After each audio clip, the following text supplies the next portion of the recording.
미영아, 정말 너 미영이 맞는 거니? 네가 도대체 왜 여기 있는 거야?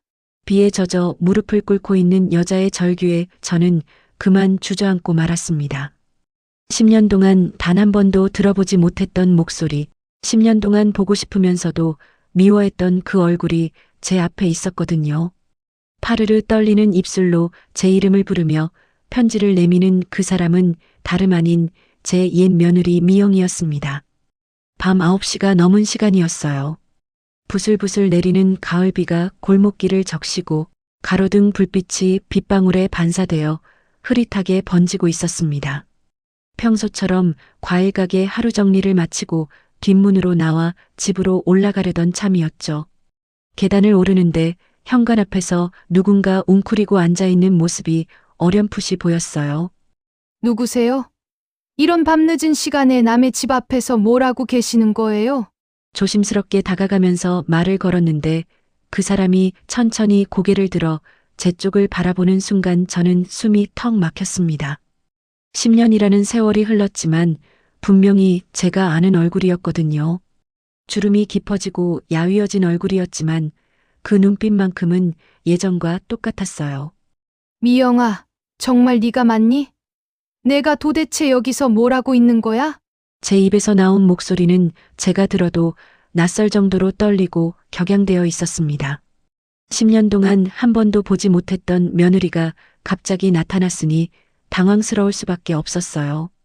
더욱이 우리가 마지막으로 만났던 날의 그 끔찍하고 서운했던 기억들이 파도처럼 밀려와 가슴 한구석을 짓눌렀습니다. 그때 미영이가 내뱉었던 그 차가운 말들이 귓가에서 다시 맴돌기 시작했어요. 미영이는 제 차가운 시선과 날선 목소리를 받으면서도 포기하지 않고 비틀거리며 일어섰어요. 그리고는 품속에서 조심스럽게 하얀 봉투를 꺼내 들었습니다. 비에 젖어 약간 눅눅해진 그 봉투를 떨리는 두 손으로 제 앞에 내밀면서 눈물이 볼을 타고 주르륵 흘러내리더라고요. 어머님, 저는 정말 용서받을 자격이 없는 사람이라는 걸 알아요. 10년 동안 연락 한 번 안 드리고 이렇게 살았으니까요. 하지만 이것만은 꼭 전해드려야 했어요. 미영이의 목소리는 금방이라도 끊어질 것처럼 가늘고 떨렸습니다. 비에 젖은 머리카락이 뺨에 달라붙어 있고 핏기 없는 얼굴은 마치 큰 병이라도 앓고 있는 사람처럼 야위어 보였어요. 예전에 그 발랄하고 생기 넘치던 20대 며느리의 모습은 온데간데 없고 그저 세월에 지치고 고통받은 40대 중반 여인의 모습만이 남아 있었죠. 저는 그 편지를 받지 않고 두 팔을 가슴 앞에서 꽉 끼며 단호하게 말했습니다. 지금 와서 무슨 소용이 있겠어? 내가 진우를 버리고 집을 나간 그날 우리 사이는 이미 끝난 거 아니었나? 10년이나 지난 일을 지금 와서 뭘 어쩌겠다는 거야? 그 말을 들은 미영이는 더욱 격하게 흐느끼기 시작했어요. 어깨가 작게 떨리면서 억눌렀던 울음이 터져나왔습니다. 하지만 포기하지 않고 편지를 차가운 시멘트 바닥에 조심스럽게 내려놓더니 그 자리에서 무릎을 꿇고 땅에 닿을 듯 깊숙이 절을 했어요. 어머님, 정말 죄송합니다.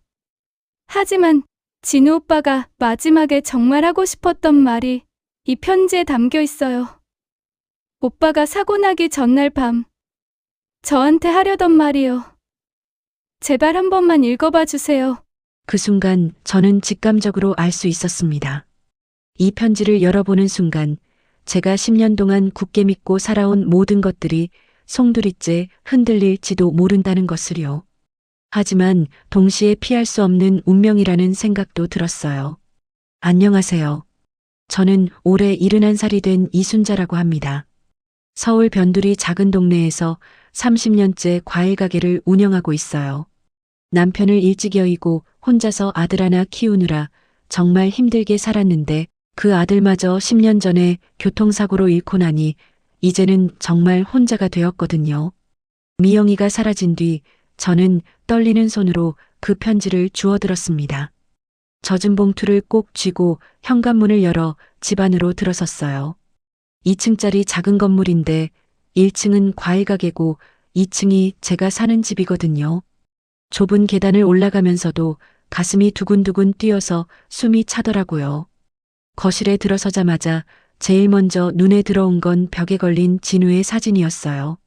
군대 다녀와서 찍은 증명사진인데 환하게 웃고 있는 모습이 어제 본 것처럼 생생했습니다. 28배 나이에 세상을 떠난 우리 아들이요. 매일 아침 저녁으로 인사를 하는 그 사진 앞에서 저는 잠시 머뭇거렸어요. 진우야, 엄마가 미영이를 너무 미워했던 거니? 혼잣말을 중얼거리면서 거실 소파에 털썩 앉았습니다. 형광등 불빛 아래서 하얀 봉투를 이리저리 살펴봤어요. 어머님께라고 정성스럽게 쓴 글씨가 보이더라고요. 미영이의 글씨였어요. 예전에 명절 때 제게 편지를 쓸 때와 똑같은 글씨체였습니다. 제가 이 동네에서 과일 가게를 시작한 게 30년 전이에요. 진우가 중학교에 들어갈 때였죠. 그때는 정말 가난했어요. 새벽 5시에 일어나서 가락시장에 가서 과일을 떼어오고 밤늦게까지 가게에서 일했거든요. 손님 하나하나가 소중했고 1,000원이라도 더 벌어야 진우 학원비를 낼 수 있었으니까요. 진우는 정말 착한 아이였어요. 고등학교 때부터 아르바이트를 해서 용돈도 스스로 벌고 대학교도 장학금 받아서 다녔거든요. 졸업하고 나서 괜찮은 회사에 취직해서 결혼까지 했을 때는 정말 행복했었는데 그 행복이 그리 오래가지 못했어요. 미영이와 진우가 결혼한 지 3년째 되던 해였어요. 둘 사이가 자꾸 안 좋아지는 게 보였거든요. 진우는 성격이 내성적이고 말이 없는 편이었고 미영이는 활발하고 표현을 잘하는 타입이었어요. 처음엔 서로 다른 게 매력으로 보였는데 시간이 지나면서 그게 갈등의 원인이 되더라고요. 특히 아이 문제 때문에 많이 싸웠어요. 미영이는 아직 젊으니까 더 놀고 싶다고 했고 진우는 빨리 아이를 가졌으면 좋겠다고 했거든요. 저도 손주가 보고 싶어서 미영이한테 은근히 압박을 줬는지도 모르겠어요. 지금 생각해보니 제가 너무 성급했던 것 같기도 하고요. 그러다가 그 일이 터진 거예요. 10년 전 가을, 그러니까 지금쯤 같은 계절이었어요. 진우와 미영이가 크게 싸우고 나서 미영이가 집을 나가버렸거든요. 며칠 있으면 돌아오겠지 했는데 일주일이 지나도 연락이 없더라고요. 진우는 매일 술만 마시고 저는 미영이한테 연락해서 집으로 돌아오라고 했는데 어머님, 저 더 이상은 못 살겠어요. 진우 오빠랑은 정말 안 맞아요. 그때 미영이가 제게 했던 말이 아직도 귓가에 맴돌아요. 그리고 그로부터 사흘 뒤에 진우가 교통사고를 당한 거였습니다. 새벽에 술을 마시고 차를 몰고 가다가 트럭과 정면 충돌을 한 거예요. 그 자리에서 바로 죽었어요. 저는 편지 봉투를 꼭 쥐고 있는 손에 힘을 주었어요. 10년 동안 미영이를 원망했거든요. 아들이 죽어가는데 장례식에도 나타나지 않았고 그 이후로는 아예 연락이 끊어졌으니까요. 그런데 오늘 갑자기 나타나서 편지를 주고 가다니 도대체 무슨 말이 써 있는 걸까요? 떨리는 손으로 편지 봉투를 뜯는 순간 제 가슴은 마치 터질 것처럼 두근거렸어요.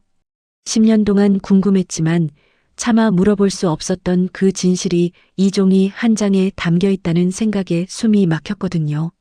형광등 불빛 아래서 미영이의 손글씨로 빼곡히 쓰인 편지를 펼쳤습니다. 어머님께 10년이라는 긴 시간 동안 연락도 드리지 못해 정말 죄송합니다. 하지만 이제는 말씀드려야 할 것 같아서 용기를 내어 편지를 씁니다. 첫 문장부터 제 손이 바들바들 떨렸어요. 계속 읽어 내려가는데 점점 더 충격적인 내용들이 나오더라고요. 진우 오빠가 사고 나기 하루 전날 밤, 오빠는 저한테 전화를 했어요. 저는 친정에 가 있었는데 오빠 목소리가 평소와 달리 많이 떨리고 있었거든요. 그 순간 저는 직감했습니다. 이 편지에 담긴 내용이 제가 10년 동안 알고 있던 모든 것을 뒤바꿀 거라는 것을요. 가슴이 철렁 내려앉으면서도 읽어 내려가는 것을 멈출 수가 없었어요. 미영아, 정말 미안해. 내가 너무 답답하고 말도 못해서 내가 힘들었지. 사실 나도 아이는 좀 더 기다려도 된다고 생각해. 우리 다시 시작해보자. 내일 당장 집으로 돌아와줘. 편지에 적힌 진우의 말을 읽는 순간 저는 그만 편지를 떨어뜨리고 말았어요.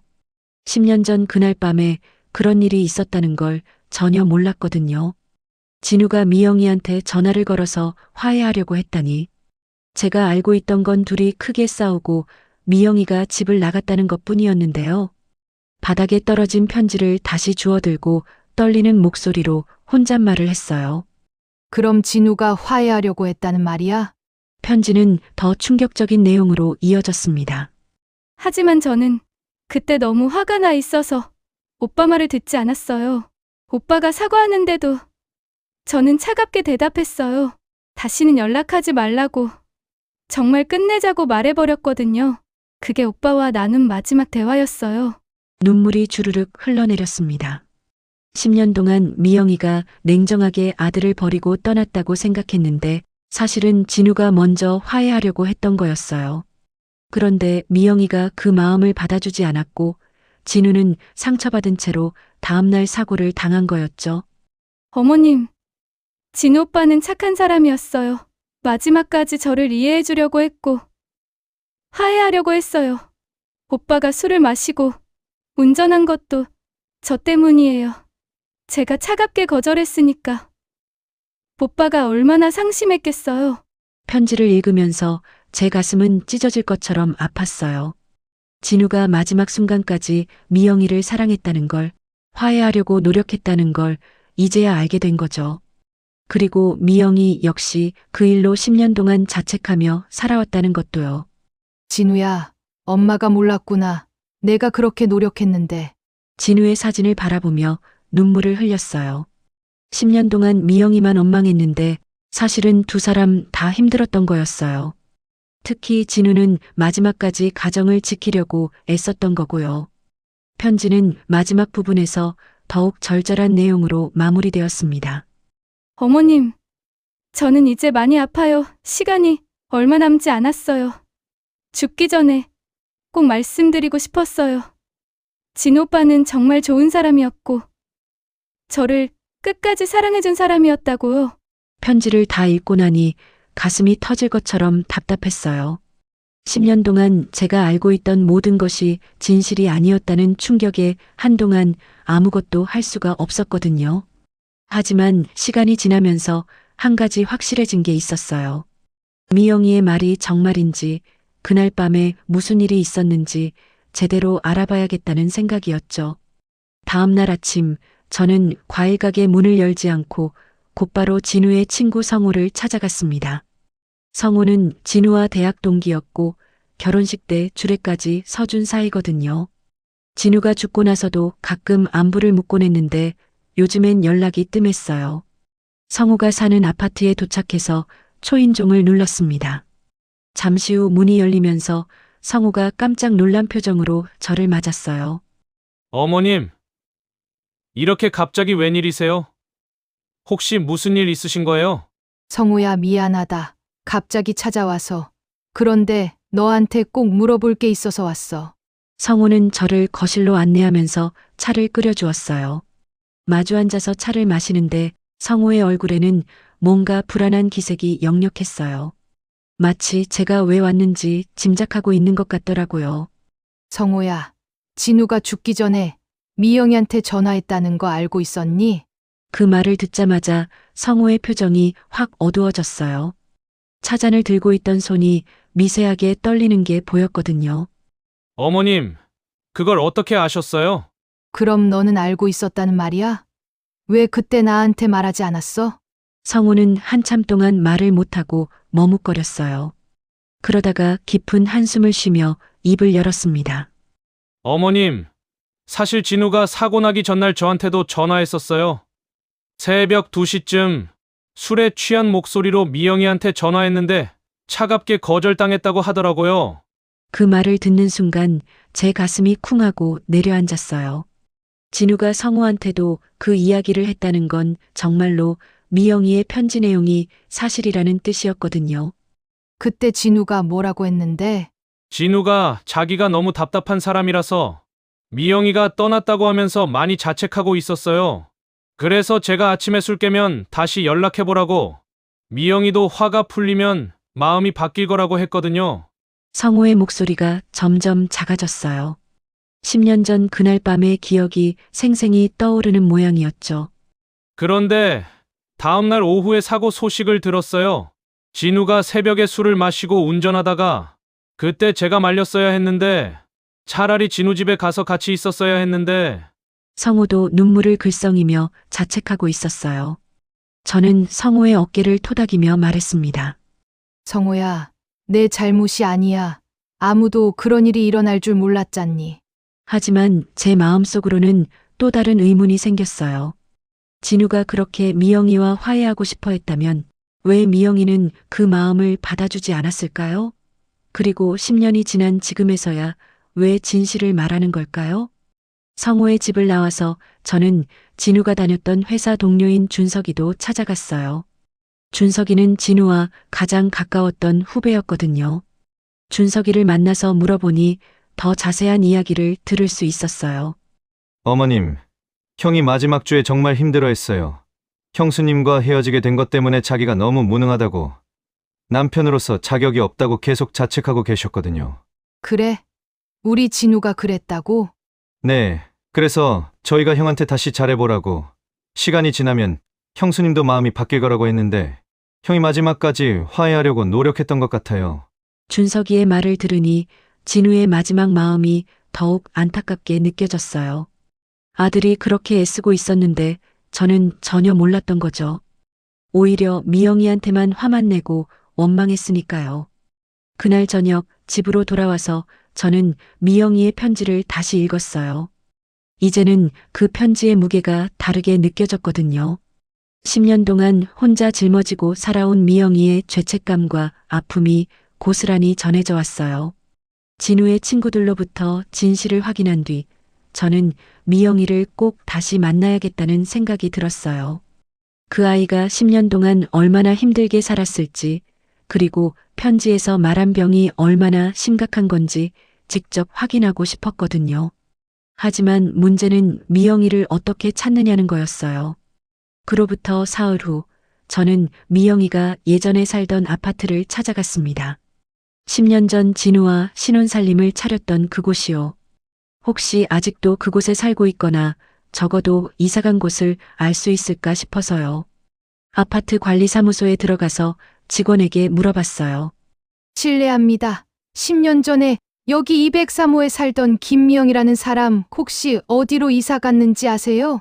젊은 직원이 컴퓨터를 뒤적거리더니 고개를 저었어요.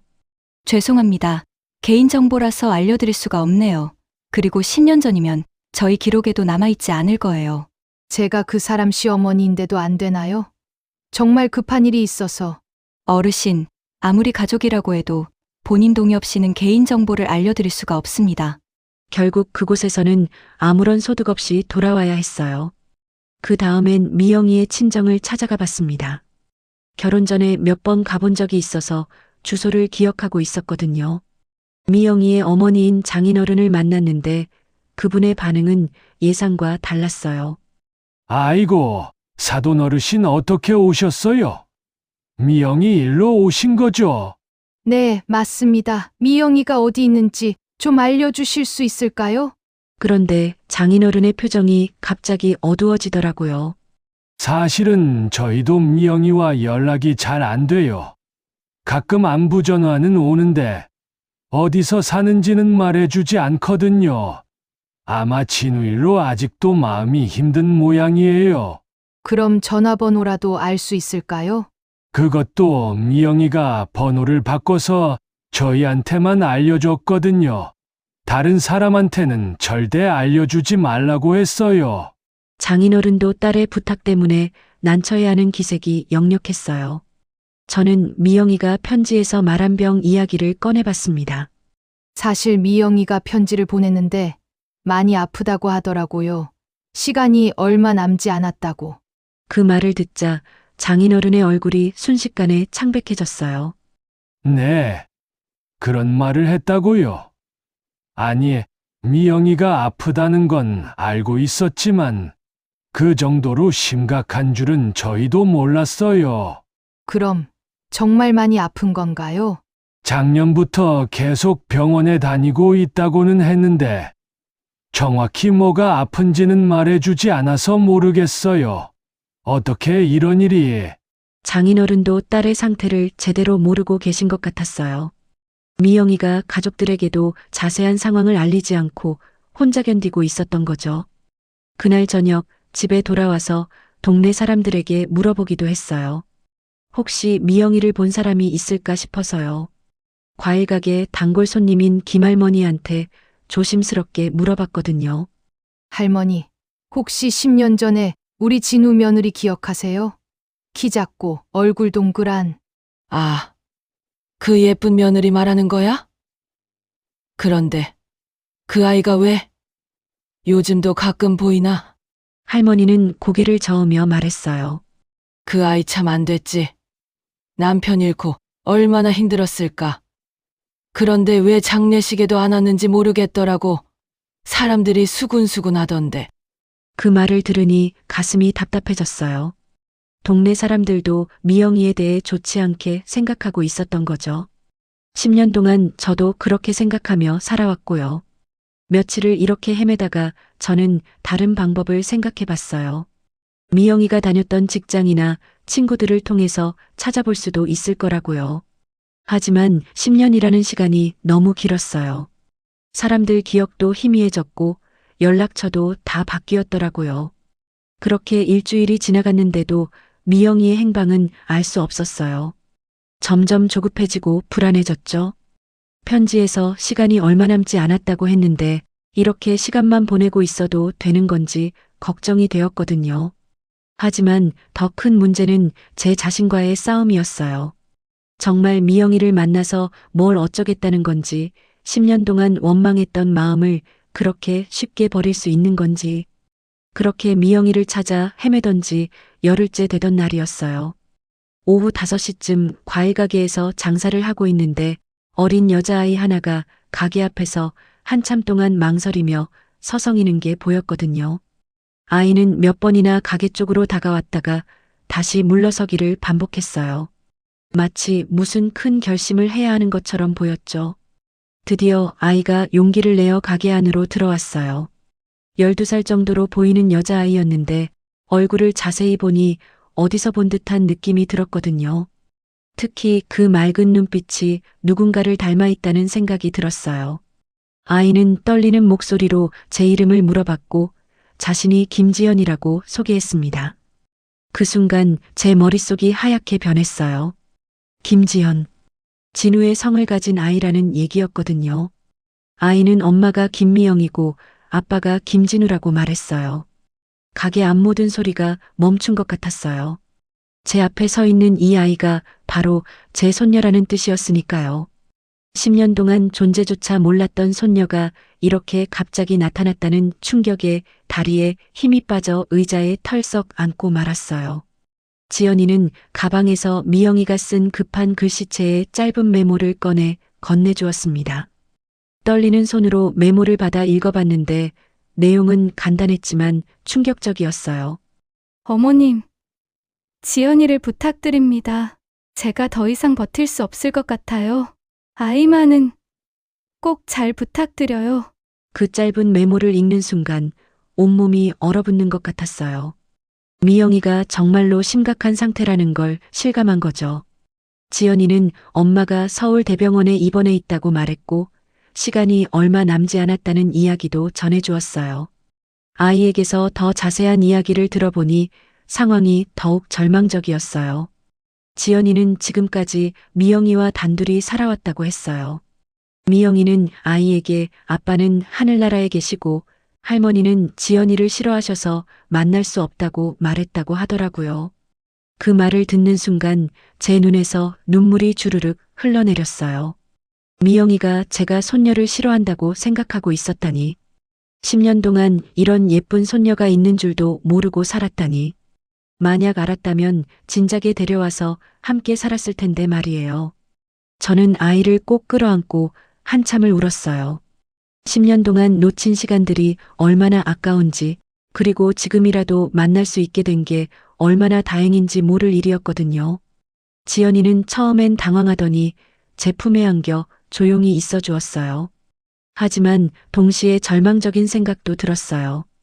이제야 손녀를 만났는데 미영이는 이미 돌이킬 수 없는 상태라니. 지연이가 전해준 이야기로는 미영이의 병이 상당히 심각한 것 같았어요. 의사 선생님이 어려운 말로 설명해서 아이는 정확히 모르겠다고 했지만 엄마가 자꾸 아프다고 하고 병원에서 나오지 못한다는 말이 제 가슴을 짓눌렀거든요. 그날 저녁 저는 과일 가게를 급히 정리하고 지연이와 함께 병원으로 향했어요. 가는 길 내내 가슴이 두근거렸죠. 과연 미영이와 무슨 말을 나눠야 할지, 10년의 시간을 어떻게 메워야 할지, 그리고 정말 시간이 얼마 남지 않았다면 무엇을 할 수 있을지. 머릿속이 복잡했어요. 택시 안에서 지연이는 조용히 창밖을 바라보고 있었어요. 아이의 작은 어깨가 가끔 떨리는 것 같아서 제가 손을 잡아주었죠. 이 어린 나이에 엄마가 아픈 걸 지켜보며 얼마나 무서웠을까 싶어서 마음이 아팠어요. 병원에 도착해서 지연이의 안내를 받아 미영이가 입원한 병실을 찾아갔어요. 복도를 걸어가는 동안 제 심장은 마치 터질 것처럼 빠르게 뛰고 있었거든요. 다시 만나는 며느리가 어떤 모습일지, 그리고 정말로 얼마나 아픈 건지 걱정이 앞섰어요. 병실 문 앞에서 잠시 망설였습니다. 지연이가 제 손을 꼭 잡고 용기를 주는 것 같았어요. 깊게 숨을 들이마시고 문을 열었는데 침대에 누워있는 미영이를 보는 순간 가슴이 철렁 내려앉았어요. 그 생기발랄했던 미영이는 온데간데 없었어요. 머리카락이 많이 빠져서 앙상해 보였고 얼굴은 종이처럼 하얗게 변해 있었거든요. 수액이 연결된 가느다란 팔을 보니 얼마나 고생했는지 짐작이 갔어요. 미영이는 제가 들어오는 소리에 천천히 고개를 돌렸습니다. 어머님 정말 오셨네요. 미영이의 목소리는 너무나 약해서 간신히 들릴 정도였어요. 그 모습을 보니 10년 동안 품고 있던 원망이나 서운함 같은 건 한순간에 다 사라져버렸어요. 그저 안쓰럽고 미안한 마음만 가득했거든요. 제가 침대 옆 의자에 앉자 미영이는 힘겹게 일어나려고 했어요. 저는 급히 손을 내밀어 미영이를 다시 눕혔습니다. 아픈 몸으로 무리할 필요 없다고 편히 누워 있으라고 말했죠. 미영이는 눈물을 글썽이며 제게 사과부터 했어요. 10년 동안 연락도 안 드리고 지연이 존재도 숨기고 살았다고, 정말 죄송하다고 계속 반복했어요. 저는 미영이의 마른 손을 꼭 잡고 말했습니다. 미영아, 이제 그런 말 하지 마. 엄마가 더 미안하다. 내가 얼마나 힘들었을지도 모르고 원망만 했구나. 그러자 미영이가 더욱 격하게 울기 시작했어요. 10년 동안 혼자 감당해온 모든 감정들이 한꺼번에 터져 나오는 것 같았거든요. 저도 덩달아 눈물이 났어요. 지연이는 엄마와 할머니가 우는 모습을 보며 어떻게 해야 할지 몰라 하더라고요. 한참을 그렇게 울고 나서 미영이가 입을 열었어요. 진우가 사고 나기 전날 밤에 있었던 일을 더 자세히 들려주었습니다. 진우가 전화해서 정말 간절하게 화해를 요청했는데 자신이 너무 화가 나서 차갑게 거절했다는 거예요. 그게 진우와 나눈 마지막 대화였다고 했죠. 미영이는 또 다른 충격적인 사실도 털어놓았어요. 사실 그때 이미 지연이를 임신한 상태였다는 거였어요. 하지만 진우와의 관계가 너무 안 좋아서 말하지 못했고 진우가 세상을 떠난 뒤에는 더욱 말할 기회를 잃었다고 했어요. 어머님, 제가 그때 임신 사실을 말했더라면 진우 오빠가 그렇게 절망하지 않았을 텐데 제가 진우 오빠를 죽게 만든 거예요. 미영이는 자신을 계속 자책했어요. 하지만 저는 그게 아니라는 걸 알고 있었거든요. 진우의 친구들에게서 들은 이야기로는 진우가 끝까지 미영이를 사랑했고 가정을 지키려고 노력했다는 것이었으니까요. 그때 미영이가 침대 옆 서랍에서 낡은 상자를 꺼내더라고요. 상자 안에는 진우가 써놓은 편지 한 통이 들어 있었어요. 미영이가 임신 사실을 알리려고 준비했지만 결국 전하지 못했던 편지라고 했습니다. 편지를 열어보니 진우의 또 다른 마음을 알 수 있었어요. 미영이에게 미안하다는 말과 함께 자신이 더 좋은 남편이 되겠다는 다짐이 빼곡히 적혀 있었거든요. 마지막 부분에는 아이가 생기면 세상에서 가장 행복한 아빠가 되겠다는 다짐도 있었어요. 그 편지를 읽으면서 저희는 모두 울었어요. 진우가 진짜로 원했던 건 가족과 함께하는 평범한 행복이었다는 걸 확인할 수 있었거든요. 10년 동안 서로를 오해하고 원망하며 살았지만 결국 모두가 진우를 사랑했고 그리워했다는 사실을 깨달았어요. 미영아, 이제 우리 다시 가족이 되자. 지연이도 있고 우리가 함께 힘을 합쳐서 진우가 원했던 따뜻한 가정을 만들어 보자. 미영이는 제 말에 고개를 끄덕이며 환하게 웃었어요. 아픈 몸이었지만 그 순간만큼은 예전의 밝은 모습이 되돌아온 것 같았거든요. 그로부터 1년이 흘렀습니다. 다행히 미영이의 병세는 많이 호전되었어요. 의사 선생님이 기적이라고 할 정도로 좋아졌거든요. 아마도 저와 화해하고 마음의 짐을 덜어낸 덕분이 아닐까 싶어요. 미영이는 지금 퇴원해서 지연이와 함께 제 집 2층에서 살고 있습니다. 매일 아침 7시면 저희 세 사람은 함께 아래층 과일 가게로 내려와요. 미영이가 몸이 완전히 회복되지 않아서 무리하지 않는 선에서 가게 일을 도와주고 있어요. 지연이는 학교 가기 전에 아빠 사진에 인사를 하는 게 일과가 되었죠. 아이는 자신이 몰랐던 아버지에 대해 조금씩 알아가며 자랑스러워하고 있어요. 할머니, 오늘도 아빠한테 인사드렸어요. 아빠가 정말 좋은 사람이었다면서요? 지연이가 매일 아침 이렇게 물어보면 저는 진우의 어린 시절 이야기를 들려줘요. 착하고 효성스러웠던 아들의 모습을, 그리고 미영이를 얼마나 사랑했는지를 아이가 이해할 수 있는 말로 전해주고 있거든요. 과일 가게도 예전보다 훨씬 활기차졌어요. 단골 손님들이 미영이와 지연이를 보러 자주 들르시거든요. 특히 김할머니는 지연이를 무척 예뻐해 주세요. 지연이가 진우를 닮았네. 눈이 정말 똑같아? 참 복받은 가족이야. 동네 사람들도 저희 가족의 화해 이야기를 듣고 많이 감동해 하더라고요. 10년 동안의 오해가 풀리고 다시 가족이 된 것을 보며 모두들 기뻐해 주었어요. 미영이는 건강이 허락하는 범위에서 근처 복지관에서 봉사활동도 시작했어요. 자신처럼 어려운 상황에 있는 사람들을 도우며 새로운 삶의 의미를 찾아가고 있거든요. 아픈 시간 동안 받은 도움을 다른 사람들에게 나누어 주고 싶다고 하더라고요. 저는 이제야 진정한 가족의 의미를 깨달았어요. 혈연으로만 이어진 관계가 아니라 서로를 이해하고 용서하며 함께 아픔을 나누는 것이 진짜 가족이라는 걸 말이에요. 10년 동안 미영이를 원망하며 살았지만 사실은 그 아이도 저만큼이나 아파하고 있었던 거였어요. 특히 지연이를 보면서 많은 걸 느껴요. 이 아이는 아버지 없이 자랐지만 밝고 건강하게 커주었거든요. 미영이가 혼자서도 얼마나 잘 키웠는지 대견하기만 해요. 이제는 할머니와 엄마가 함께 지연이를 키우니까 더 든든하죠. 가끔 진우의 사진을 보면서 생각해요. 만약 진우가 살아있다면 지금의 이 모습을 얼마나 좋아했을까 하고요. 사랑하는 가족들이 모두 화목하게 지내는 것이 진우가 가장 원했던 일이었을 테니까요. 저는 이 경험을 통해 용서의 힘이 얼마나 큰지 배웠어요. 미영이를 용서하고 받아들이면서 제 마음도 한결 가벼워졌거든요. 10년 동안 가슴에 품고 있던 원망과 분노를 내려놓으니 진짜 평화가 찾아왔어요. 그리고 무엇보다 소중한 건 지금 이 순간이라는 것도 깨달았습니다. 과거의 아픔에 매여 현재를 놓치지 말고 지금 함께할 수 있는 사람들과의 시간을 소중히 여겨야 한다는 거예요. 요즘 제게 가장 큰 기쁨은 지연이가 학교에서 돌아와서 하루 있었던 일들을 제잘제잘 이야기해주는 시간이에요. 미영이와 함께 저녁 준비를 하면서 나누는 대화도 참 따뜻하고요.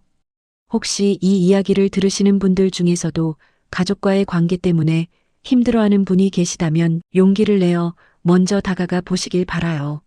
자존심 때문에 또는 과거의 상처 때문에 소중한 사람들과 멀어져 있다면 정말 아까운 일이거든요. 가족은 세상에서 가장 소중한 보물이에요. 때로는 서로 상처를 주고받을 수도 있지만 결국 함께 아픔을 나누고 기쁨을 함께 할 수 있는 건 가족뿐이니까요. 이야기를 끝까지 들어주신 분들께 진심으로 감사드려요. 저희 가족의 작은 경험이 여러분들에게도 조금이나마 도움이 되었으면 좋겠어요.